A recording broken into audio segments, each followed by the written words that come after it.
तुलसी बाबा लिखते हैं भगवान शिव की समाधि 1 दिन की नहीं, 2 दिन की नहीं, 1 वर्ष की नहीं, 2 वर्ष की नहीं, तो पूरे 87,000 वर्ष बीत गए।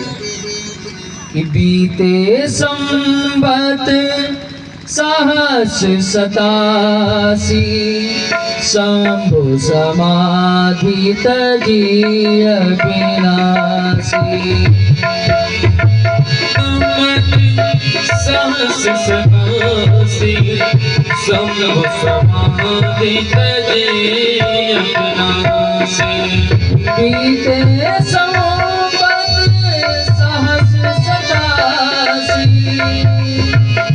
बीते संवत सहस्र 87 शंभु समाधि तजीय विनाशी। शंभु समाधि तजीय विनाशी। और जगने के बाद में राम नाम शिव सुमिरन लागे। राम नाम शिव सुमिरन लागे। जानो सती जगतपति जागे। जानो सती जगतपति जागे। जानो सती जगतपति जागे। जानो सती जगतपति जागे। जानो सती जगतपति जागे। जानो सती जगतपति जागे। तुलसी बाबा लिखते हैं भगवान शिव की समाधि 87,000 वर्ष के बाद में टूटी तो जग करके राम राम कहना चालू किया। तो सती कुछ दूर पर अकेले बैठी थी, उसको राम सुनाई पड़ा तो अपने मन में विचार किया कि शिव की समाधि टूट गई। तुलसी बाबा कहते हैं कि कौन जगह? सती के पति? बोले नहीं, सती से तो रिश्ता दूर हो गया, सती से तो रिश्ता अलग हो गया। तो जानो सती जगत पति जागे। जो जगत के मालिक हैं, जगत के नियंता हैं, अब वो जगे। जागर के माँ भगवती ने चरणों में वंदन किया। शिव ने पूछा सती कैसी हो? सती रोने लगी, भगवान जिसका पति रुष्ट हो गया हो, जिसका संसार रुष्ट हो गया हो, उसका जीवन कैसे व्यतीत हो सकता है? अब वाम भाग में सती मैया बैठना चाहती थी, भगवान शिव ने मना कर दिया, देवी अब तुम वाम भागनी मेरी नहीं हो सकती, तो अब तुम सामने बैठो। जाय शंभु पद बंदन कीन्हा सन्मुख शंकर आसन दीन्हा। और सती ने कहा भगवान अब मैं जीना नहीं चाहती, अब मेरा उद्धार करो, मेरा कल्याण करो, क्योंकि आपके वियोग में मेरा जीना बिल्कुल जहर की समान है। भगवान शिव ने कहा पागल ऐसा कोई सोचता है क्या? अरे तेरे लिए कैलाश है, तेरे लिए मायका है, तो क्यों मरना चाहती है? लेकिन शिव ने कभी अपने मुख से नहीं कहा कि तेरे लिए मैं भी हूं, क्योंकि संबंध तो अलग हो चुका है। बहुत प्रार्थना करने पर भगवान शिव से शिव ने कहा कि देवी तेरा कल्याण केवल राम कथा कर सकती है और कुछ नहीं कर सकती। भगवान शिव कैलाश के शिखर पर मैया सती को राम कथा सुनाना प्रारंभ करते हैं। उसी समय महाराज सती के पिता महाराज दक्ष प्रजापति के ईश होते हैं। शिव के प्रतिशोध की भावना में हरिद्वार के पावन धरती जो आज कनखल है, वहां पर एक यज्ञ की रचना करते हैं। सबको निमंत्रण दिया, शिव को निमंत्रण न दिया, बदले की भावना से। एक बार की बात है, प्रजापति के ईश बनाए गए महाराज दक्ष, तो उनका स्वागत होने के लिए समारोह रखा गया। उसमें सब देवी देवता पधारे। भगवान ब्रह्मा, भगवान विष्णु जगत के पिता, जगत के रचयिता हैं, वो प्रजापति दक्ष के आगमन पर खड़े न हुए और शिव उस समय समाधि में थे। तो जो आंख मूंद करके पूजन कर रहा हो, कौन आ रहा है कौन जा रहा है उसको क्या पता। लेकिन दक्ष ने इस बात को अपना अपमान समझा कि मेरा दामाद हो करके और मेरा ही स्वागत नहीं किया। बहुत बड़ा बुरा कहा कि हे शिव, रहता शमशान में है, भूत प्रेत की टोली में है, तू किसी का सम्मान करना क्या जाने, तेरे अंदर जो है तू वही कर रहा है। और यहाँ तक कह दिया कि तुझे आज के बाद में यज्ञ में कोई भाग नहीं देगा। ऐसा कह करके दक्ष के लिए रखा गया था आशीर्वाद समाज, लेकिन वहां पर श्रापा श्रापी का सभा हो गया। भगवान विष्णु ने कहा भैया ये सब क्या हो रहा है, सबको वापस किया। अब लेकिन दक्ष ने श्राप दिया कि यज्ञ में भाग शिव को नहीं होगा, इसलिए यज्ञ होना ही बंद हो गया। अब प्रारंभ कौन करे, तो ये श्री गणेश ने कार्य किया। दक्ष ने कनखल की धरती पर यज्ञ करना चालू किया, सबको निमंत्रण दिया, शिव को निमंत्रण न दिया। आज जब मैया सती को कथा कहना प्रारंभ किए तो उसी समय देवता लोग आकाश से विमान लेकर के कैलाश के ऊपर से निकलने लगे। देखो देवता भी ना बड़े कौतुकी हैं, वो चाहते तो अलग से विमान घुमा करके जा सकते थे, पता था कि शिव का और दक्ष का बनता नहीं आजकल, लेकिन ऊपर से विमान निकाला। और दो चार देवताओं ने पूछा भी क्यों शिव, चलोगे नहीं, तुम्हारे ससुराल में यज्ञ है। प्यारे रामायण कहती है ऐसे लोग आज भी हैं।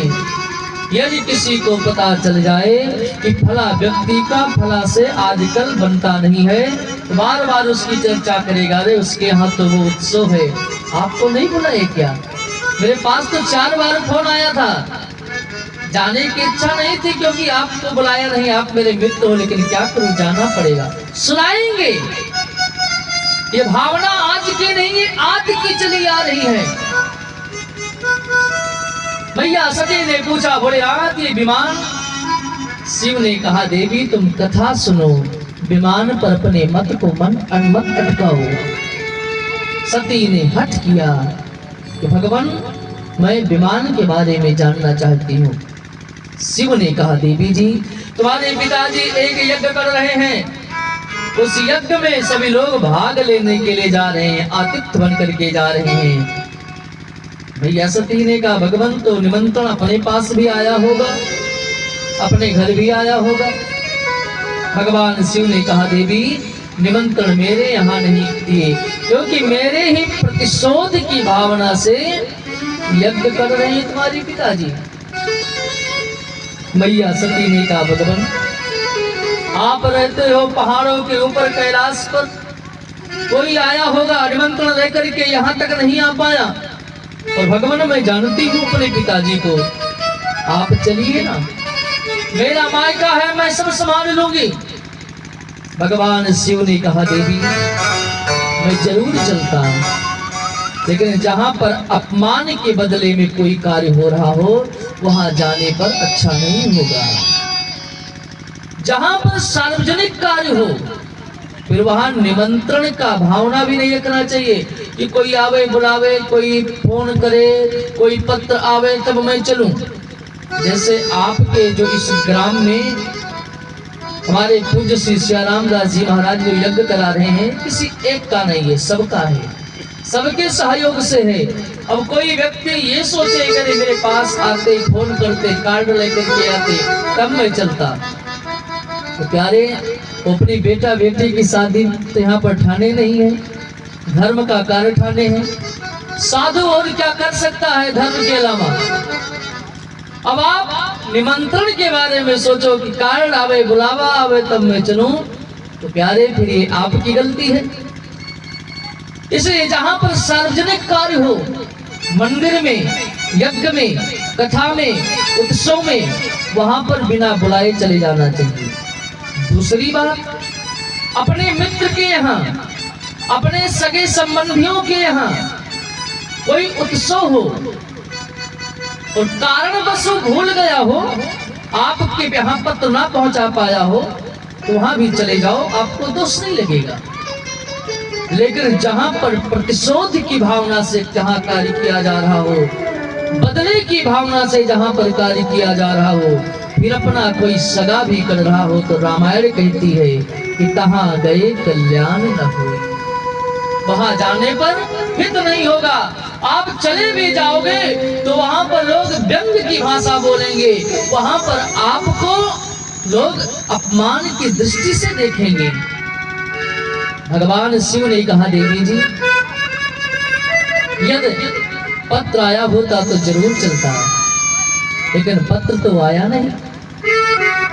मैया सती ने कहा, भगवान मेरा मायका है, मैं संभाल लूंगी ना, क्योंकि माताओं को अपने मायके पर बड़ा घमंड होता है कि जैसा चाहूंगी वैसा मेरे अनुकूल होगा। भगवान शिव ने कहा, देवी मैं तो जाने वाला नहीं, लेकिन आप मेरी बात माने तो मैं आपको भी जाने नहीं दूंगा। लेकिन सती ने हट कर लिया। भगवान जब से मैं ब्याह करके आई हूं, कभी कभी जाना हो पा रहा है, और भोलेनाथ मैं इस यज्ञ में जाना चाहती हूँ। इसी बहाने बहनों से मुलाकात हो जाएगी, परिवार वालों से मुलाकात हो जाएगी, इसी बहाने कुछ दिन वहां पर रह करके पुनः वापस हो जाऊंगी। शिव जी बहुत समझाते हैं, लेकिन मैया सती ने हट कर लिया। 4 हट, जल्दी समझाने से भी नहीं मानता। 4 हट कौन कौन? एक नारी हट। यदि नारी ने हट कर लिया कि फला कार्य मुझे करना है सो करना है, मायके में विवाह है तो 5000 की ही साड़ी चाहिए, चाहे कर्जा ला करके पति दे, चाहे जहां से लेकर के आवे तो चाहिए तो चाहिए। एक नारी हट। दूसरा योगी हट। आप गए होंगे तीर्थराज प्रयाग में या अयोध्या बनारस जाते होंगे तो देखते होंगे गर्मी के महीने में बड़े बड़े योगी, बड़े बड़े त्यागी अग्नि के चारों तरफ घेर करके बीच में गर्मी में बैठते हैं, ठंडी में जल के भीतर तपस्या करते हैं। और प्रयाग में आपने देखा होगा भीषण ठंडी थे, लेकिन नग्न लोग घूम रहे थे, कि उनका हट था। एक योगी हट। तीसरा राज्य हट। राजा ने हट कर लिया कि फला राज्य को जीत करके अपने में विलय कर लेना है, चाहे इसके पीछे मुझे बर्बाद हो जाना पड़े। तो राजा उस हट को पूरा करने के लिए अपने आप को भी न्यौछावर कर देता है, लेकिन कदम पीछे नहीं हटाता। ऐसे तमाम हमारे इतिहास में, ऐसे हमारे इतिहास गवाह है। और चौथा बाल हट। छोटे से बालक को मेला लेकर के जाओ, या उसने हट कर लिया कि मुझे फला चीज चाहिए तो चाहिए, फिर आप चाहे जितना समझाइए, चाहे जितना उसको मारिए, चाहे जितना उसको कोसिए, आप जितना समझाओगे उतना ही रोता चला जाएगा, उतना ही मचलता चला जाएगा, क्योंकि वो बाल हट है उसका। एक माता जी थी, छोटे से बालक को लेकर के गई मेला घूमने के लिए। अब मेला में बहुत बड़ा मेला था, उसमें हाथी भी आई थी। उस बालक ने हाथी को देखा, माँ से पूछा माँ ये क्या है? माँ ने कहा बेटा हाथी है। बेटा ने पूछा माँ क्या किया जाता है? माँ ने कहा बेटा इस पर लोग सवारी करते हैं, और जो सवारी करते हैं सो समझ लो राजा महाराजा की तरह होते हैं। फिर तो बेटा ने हट कर लिया, माँ मुझे हाथी ही चाहिए। तो मुझे कहती है ना मैं तेरा राजा बाबू हूँ, राजा बाबू हूँ, तो मैं राजा बाबू हूँ तो मुझे हाथी चाहिए। माँ ने समझाया बेटा हाथी खरीदने की वस्तु नहीं होती, कोई साधारण आदमी हाथी को खरीद नहीं सकता। अब तो बाल हटता, उसने हट कर लिया। माँ समझाते समझाते रोने लगी कि मेरी हैसियत नहीं है, मैं हाथी नहीं खरीद सकती। 2-4 चाटा भी बालक को लगा दिया, लेकिन बालक और मचलता गया और मचलता गया। एक महात्मा जी जा रहे थे, उस देवी जी को देख करके कहा बहन क्यों छोटे से बालक को मार रही हो? उस माँ ने कहा महाराज मैं क्या करूं, ये छोटा सा बालक मुझसे कह रहा है हाथी खरीदो और मेरी औकात नहीं है कि मैं हाथी खरीद कर इसको दे पाऊं। उसने एकांत में बुला करके समझाया, कहा छोटा सा बेटा है ना, युक्ति निकालो, बात भी रह जाए और तुम्हारी औकात के हिसाब से काम भी हो जाए। बोले महाराज क्या करूं? बोले एक मिट्टी के हाथी को छोटा सा ला करके दे दो और कहो बेटा तुम छोटे हो, तुम्हारी हाथी छोटी है, तुम बड़े होगे तुम्हारी हाथी भी बड़ी होगी, उसी समान होगी। और ऐसा समझा दो कि बालक तेरा मान जाएगा, जब बड़ा हो जाएगा तो बुद्धि हो जाएगी कि हाथी सबके बस की बात नहीं है। और माँ ने एक मिट्टी के खिलौने की दुकान से हाथी को लाकर कहा बेटा तू छोटा है ना, इसलिए ये तेरी छोटी हाथी है, जिस दिन तू बड़ा हो जाएगा उस दिन ये हाथी बड़ी हो जाएगी और तू सवारी करना और दे मेरा राजा बेटा उस पर बैठ कर चलेगा। अब रोता हुआ बेटा हंसने लगा, मुझे हाथी मिल गई, मुझे हाथी मिल गई, मुझे हाथी मिल गई। एक बाल हट, तो ये 4 हट युक्ति से निकला जा सकता है साहब, यहाँ पर जबरदस्ती नहीं हो सकता। मैया सती ने कहा भोलेनाथ मैं अपने मायके पर जाऊंगी। भगवान शिव ने कहा देवी ये तुम जाना चाहती हो तो जाओ, इसमें मैं क्या कर सकता हूँ। कुछ गणों को साथ में दिया, लेकिन भगवान शिव तो जानते हैं कि आज सती जाएगी, पुनः वापस होने वाली नहीं है। सती मैया चलती हैं, कैलाश के शिखर पर भूत रावण भोलेनाथ खड़े हो गए। मैया सती कुछ दूर पर जाती है, भोलेनाथ ने आवाज लगाई सती मत जाओ, मत जाओ। सती वापस चली आती है, कहती है भगवान आप भी चलो ना मेरे साथ में। पुनः सती चली जाती है। आज कैलाश के शिखर पर भोलेनाथ ने रोना प्रारंभ कर दिया, क्योंकि पता है सती जाएगी जरूर, वापस आने वाली नहीं है। गणों को कहा जाओ सती का ध्यान रखना, उसकी हर तरह से सुरक्षा करना। गणों के साथ में मैया सती पहुंचती हैं कनखल की धरती पर, हरिद्वार की धरती पर। सबसे पहले पिता मिला, महाराज दक्ष मिले। महाराज दक्ष ने सती को देख करके मानो आंख बबूला हो गए। तो मैंने निमंत्रण नहीं दिया फिर भी आ गई। सबको मना कर रखा है कि शिव और सती आ जाए, कोई बात नहीं करेगा। शिव तो आएगा नहीं, लेकिन सती यदि आ जाती है तो सती से भी कोई बात नहीं करेगा, क्योंकि अब सती मेरी बेटी नहीं वो शिव की पत्नी हो गई। आज जब सती को देखा दक्ष ने तो अपने मुख को फेर करके क्रोध के मारे अलग चला गया। सती अपने मन में विचार करने लगी कि जो शिव ने कहा था ठीक ही कहा था कि तहां गए कल्याण न हो, लेकिन कम से कम आई हूं तो चल करके अंदर में भवन में माँ से मिल लूं, क्योंकि माँ माँ होती है, माँ माँ होती है। सती चलती है घर के अंदर, माँ से पहले उसकी बहनें मिलती हैं। तो तुलसी बाबा लिखते हैं वो बहनें मिली तो जो सती का आदर करती थी, सम्मान करती थी, प्रतिदिन सती के लिए पलक पावड़े बिछा करके रखती थी, आज वही सती से व्यंग करती हैं। सती तुझे तो पिताजी ने निमंत्रण नहीं दिया, लेकिन तू आ गई। एक कहती है सती ये बता तेरा पति तो निर्वस्त्र रहता था, कभी वस्त्र की व्यवस्था किया कि नहीं। तीसरी कहती है सती तू ये बता तेरा पति तो श्मशान में रहता था, घर की व्यवस्था किया कि नहीं। चौथी कहती है सती मैं जानती थी कि तू नहीं आएगी, लेकिन लगता है तेरे पति ने तुझे धक्का मार करके भगा दिया, और यहाँ पर पिताजी ने भी तेरा आदर नहीं किया। तुलसी बाबा लिखते हैं